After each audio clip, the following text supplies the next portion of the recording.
This rubber thing off, and then you got to take the bezel off. And the way to take the bezel off is you have to pry all the way around. Now, the only problem with that is you try not to mark it up like this. Then you can kind of slowly drive it like that. And what you'll discover is that it comes up nice and evenly without really causing much of a damage to the bezel like this does.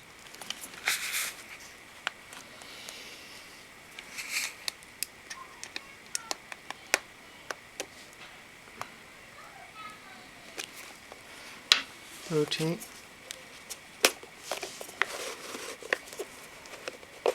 There we go. I think I got it now. Yep.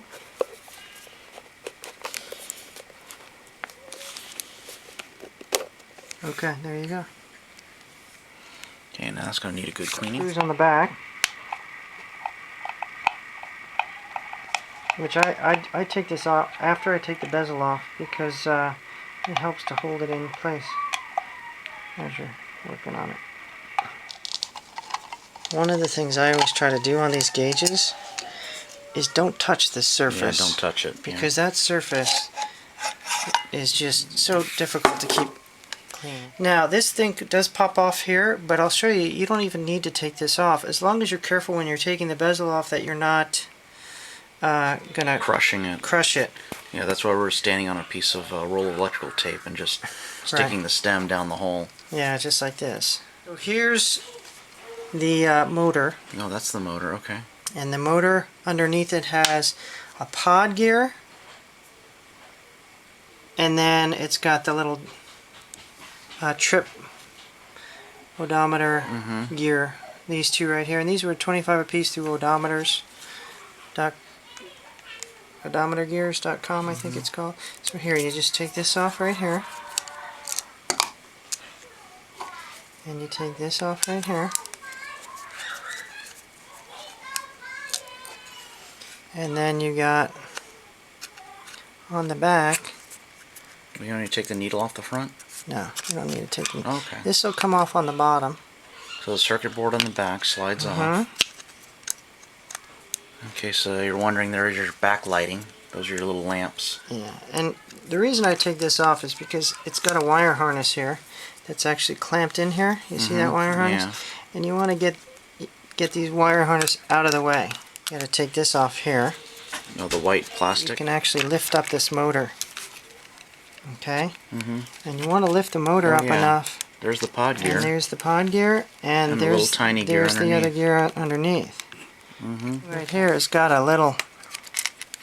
quite a bit of play here to it. Can you see that there's actually a notch on this side of this little board right here, and then it's got a hole on this side. So this notch actually, I think, gives you a little extra play. As long as you know what you're getting here, you have to be careful.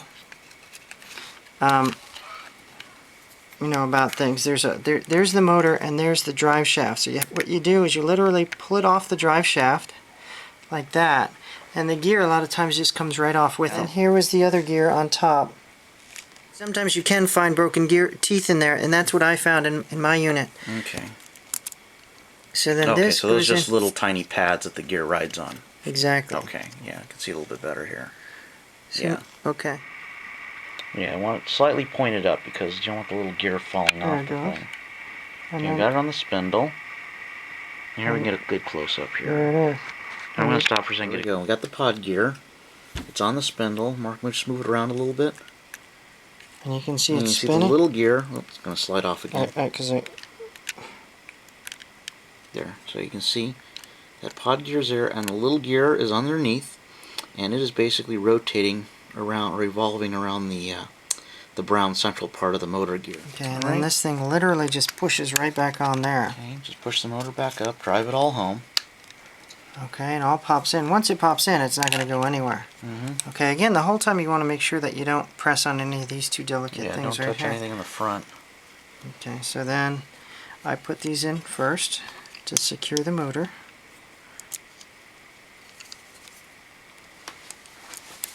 And it's just the revert from here on out. That's pretty much it.